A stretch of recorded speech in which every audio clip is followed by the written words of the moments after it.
Today's headlines. Second round of mass vaccination drive postponed in some regions due to Odette. More CAPS deployment for Yuletide season seen. Comelec Ballot has 166 party list groups. MMDA trains LGU responders. Cebu braces for Odette. Mature coconuts declared as paper waste. Pfizer says study confirms positive results for anti-COVID pill. NLEX Connector up by 2022. Good morning, I'm Roy Palavelio and you are watching Tribune News on Q. Today is December 15, 2021. And here are the latest news of this Wednesday morning.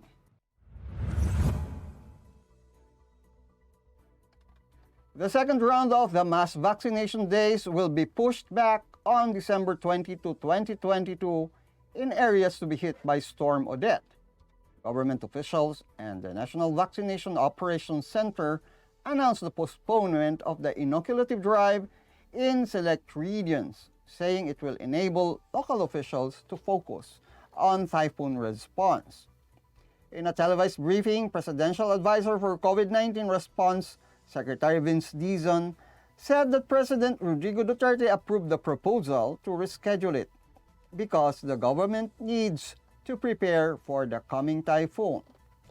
The postponement is also needed to ensure the safety of healthcare workers and volunteers who will participate in the initiative, as well as the coveted COVID-19 shots, according to the National Vaccination Operations Center.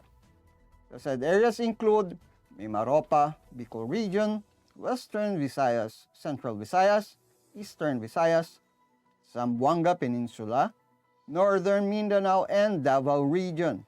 The 3-day vaccination drive has also been postponed in Soxargen, Caraga, and the Bangsamoro Autonomous Region for Muslim Mindanao. Meanwhile, the vaccination drive's initial schedule of December 15 to 17 will push through in Ilocos Region, Cordillera Administrative Region, Cagayan Valley, Central Luzon, Metro Manila, and Calabarzon. Malacanang and the Department of Health assured the public that the Philippines has sufficient COVID-19 vaccines and ancillary supply for the 3-day job drive. As of Tuesday, some 41.51 million individuals have been fully vaccinated against COVID-19, while 54.91 million are still waiting for their second doses. The government also administered over 809,000 booster shots. Philippine National Police Chief, Police General Leonardo Carlos on Tuesday directed field units to deploy more lawmen for nighttime police visibility and public safety operations during the holiday season. Carlos said more lawmen are needed on the streets as the traditional 9-day Misa de Gallo Masses begin on 16 December, while midnight masses are also expected on the eve of Christmas and New Year's Day. This is also in line with extended mall hours as well as operation of night markets and food parks, according to Carlos. Carlos added that these will be crucial days that will challenge the resolve of the church, police, local governments, and health authorities in implementing minimum public health standards under Alert Level 2 without breaking tradition and spoiling the festive mood of the season.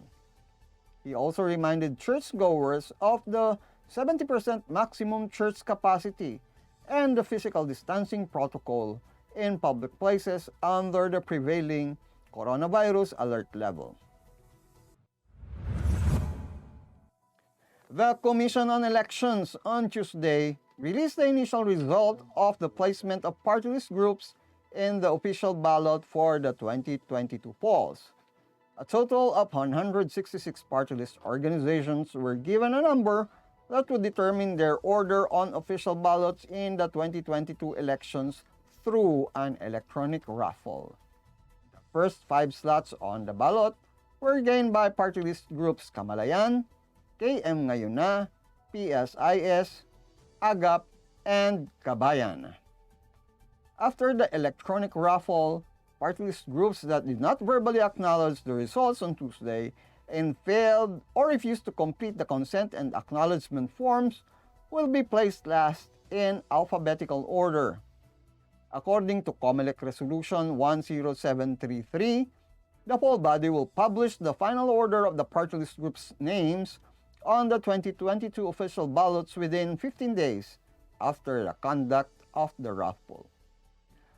For the 2013 elections, the Comelec first raffled up party list groups so that names beginning with 1 or A wouldn't automatically appear at the top of the list. Unlike in the previous elections, representatives of party list groups eligible to vote in the 2022 elections were only allowed to watch the raffle virtually due to the COVID-19 pandemic. Tribune News on Q will be back after these reminders. Boto mo to Halalan 2022, the Daily Tribune special coverage.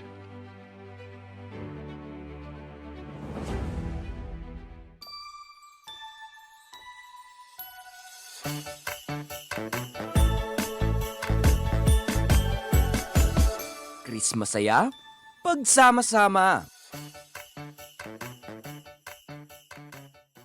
Bong, yung naumpisahan ko, tapusin mo. Mga bagong highway, tulay, tren, dapat ma-enjoy na kaagad ng mga tao yan. Kailangan lahat bakunado at laging may ayuda pag kailangan. Huwag dapat makabalik ang mga drug lords para ligtas ang pamilya. Yung ginawa mong malasakit centers, maganda yan. Padamihin mo pa. Magkasama tayo. Tayo ang nagsimula, tuloy-tuloy lang, Bong. Boto mo to Halalan 2022, the Daily Tribune special coverage.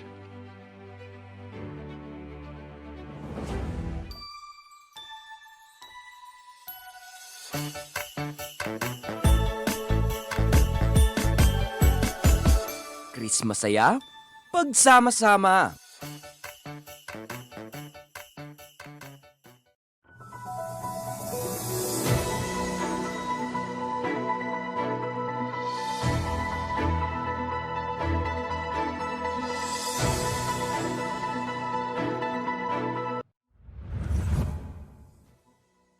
We're back on Tribune News on Q. The Metropolitan Manila Development Authority, or MMDA, has conducted a flood incident response safety training, or FIRST, in the northern portion of Metro Manila and Luzon. 404 responders from the 17 local government units of the National Capital Region, Southern Police District, Taguig City, and Metro Bataan Development Authority participated in the training held in Ternate, Cavite, San Rafael, Bulacan, and in Maribeles, Bataan. Chairperson Benhor Abalos Jr. of the MMDA stressed that the training aims to improve the local government's units in the metropolis as well as Barangay Disaster Risk Reduction and Management Council, or BRRMC, in their response to emergency incidents like flooding. MMDA's Metropolitan Public Safety Office, led by Attorney Victor Pablo Trinidad, led the training of participants on water safety, rubber boat operations, and rubber boat handling operation, among others. First training also involved practical exercises such as land portage carry, simple reach and rescue, capsizing and recovery, maneuvering up rubber boat with outboard motor, and rigging and knot tying. The MMDA chief set another training for the first quarter of 2022, dubbed as El Sarok, or the Earthquake Landslide Search and Rescue Orientation Course. The Cebu Provincial Disaster Risk Reduction and Management Office, or PDRRMO, started yesterday its blue alert status in preparation for severe tropical storm Odette. Blue alert means that all disaster and rescue personnel are not allowed to file for leave, and vehicles and heavy equipment are on standby to respond to any incident. The PDRRMO has coordinated with Cebu Province Police Mobile Force Company, and additional manpower is expected to be deployed as soon as the storm hits the island. The towns in Central and South Cebu will likely be hit by Odette, according to Philippine Atmospheric Geophysical and Astronomical Services Administration. The local government will postpone several events and activities this week. Likewise, the Cebu City Disaster Risk Reduction and Management Office will have to facilitate preventive evacuation in some portions in the city's mountain barangays like Buhisan. Those residing on the banks of Kinalumsan River and Mahiga Creek, as well as those in coastal villages like Ermita, Pasil, and Suba, were advised to prepare. The Bureau of Customs Port of Cebu on Tuesday seized 42 containers containing mature coconuts banned for export. The shipment bound for China was intercepted last Saturday. It has an estimated value of 232 million pesos. The shipment was declared as paper waste, but upon a derogatory information received by Lieutenant Ronald J. Biting and Ronald M. Magbanwa of the Enforcement and Security Services, the port immediately scheduled a spot check. BOC Trade Control Examiner Maria Teresa Ricalde and representatives from the ESS and Customs Intelligence and Investigation Service conducted the examination in the presence of the exporter's agent. The examination confirmed the derogatory information. After the spot check, they found out that it contains matured coconuts which are prohibited for export. ORT of Cebu, or Port of Cebu District Collector Charlito Martin Mendoza immediately issued warrants of seizure and detention against the export shipment based on the Customs Modernization and Tariff Act, Executive Order 1016 Series of 1985, and Resolution of the Interagency Committee on Executive Order 1016 dated June 19, 1992, listing mature coconuts among the prohibited products for exportation. All seized mature coconuts shall be turned over to the Philippine Coconut Authority immediately. Tribune News on Q will be back. Stay with us. Botomoto Halalan 2022, the Daily Tribune special coverage.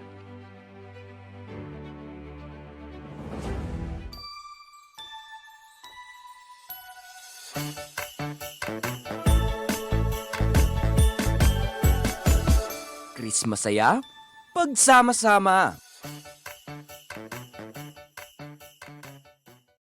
Katribu, hanap mo ba ay food to satisfy your cravings, essential products, o ano paman? Sagot ka namin dito sa tindahan ni Tarsi. Halina't tuklasin, kilalanin at alamin ang kwento sa likod ng iba't ibang produkto at negosyo mula sa ating Pinoy local entrepreneurs na tiyak papatok sa'yo. Samahan natin si Tarsi simula November 16 na mapapanood sa programang gising na mula alas 8 hanggang alas 9 ng umaga sa Facebook page ng Daily Tribune at Tribune Now on YouTube.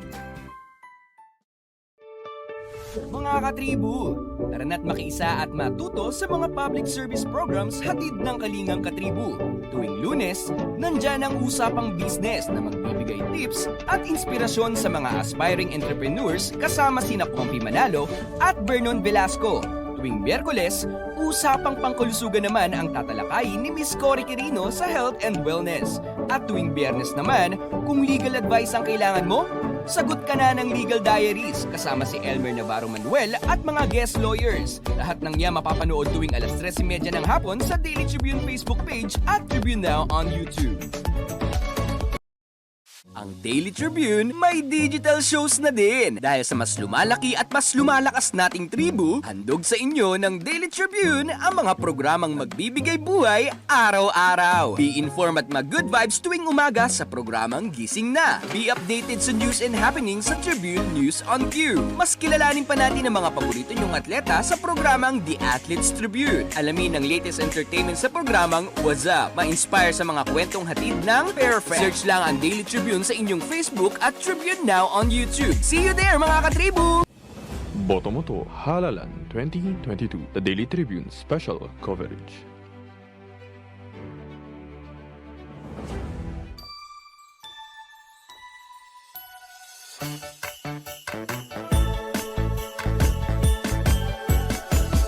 Christmas saya, pagsama-sama.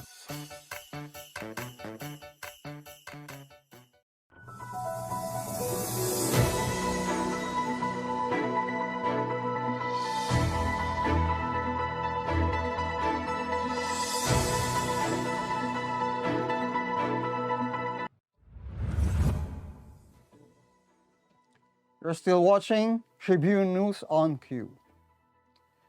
Pfizer said Tuesday that clinical trials confirmed its anti-COVID pill reduced hospitalizations and deaths among at-risk people by almost 90% when it was taken the first few days after symptoms appear. The results are based on trials of more than 2,200 people and backed up by findings announced last month from preliminary trials.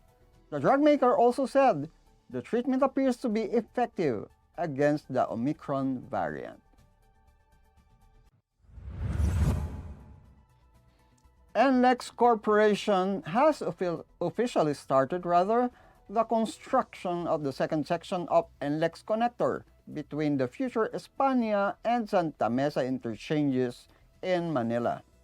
NLEX Corporation and the Department of Public Works and Highways broke ground for the remaining 3 kilometers of the elevated expressway. Earlier, NLEX Corporation signed an agreement with China Road and Bridges Corporation, or CRBC, for the civil works contract of the project. The entire NLEX connector, spanning 8 kilometers, uses portions of the PNR right-of-way. It extends the expressway southward from the NLEX Harbor Link Caloocan Interchange, 5th Avenue C3 Road, passing through España Boulevard, Magsaysay Boulevard, and eventually connecting to the Skyway Stage 3 within the vicinity of the Polytechnic University of the Philippines in Santa Mesa, Manila. Upon completion, the NLEX connector will enable Manila ports to have a seamless north-south connection and provide further convenience to motorists with the decongestion of major thoroughfares like EDSA and C5, DPWH Secretary Roger Mercado said. The NLEX connector is crucial in improving mobility because it will divert cargo trucks to the elevated expressway, thereby decongesting local roads. This will be beneficial for truckers because their route is available 24/7 without a truck ban. That wraps up the stories this morning. Before we go, we would like to thank the following: the SM Store, the Department of Tourism, Araneta City, MG Motors, Hina Motors, Security Bank, and Overseas Community Affairs Council member Alan Lin of Republic of China for their continued support. Again, this is Roy Pelovelio on Tribune News on Cue, reminding you that we only have 10 days until Christmas.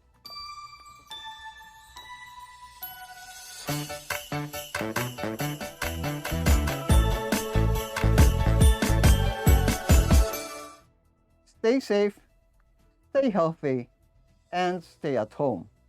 Good morning. Catch the latest news on our website, tribune.net.ph. Follow us on Facebook, Twitter, and Instagram. Subscribe to our YouTube channel, Tribune Now. Download the Daily Tribune app on Apple Store for iOS and Google Play for Android to get the latest and most comprehensive news online. Daily Tribune invites you to join its Viber community Katribu to get updates on the hottest news on politics, business, sports, lifestyle, and entertainment. Emoticons of the Tribune mascot Tarsito are available on our community Viber.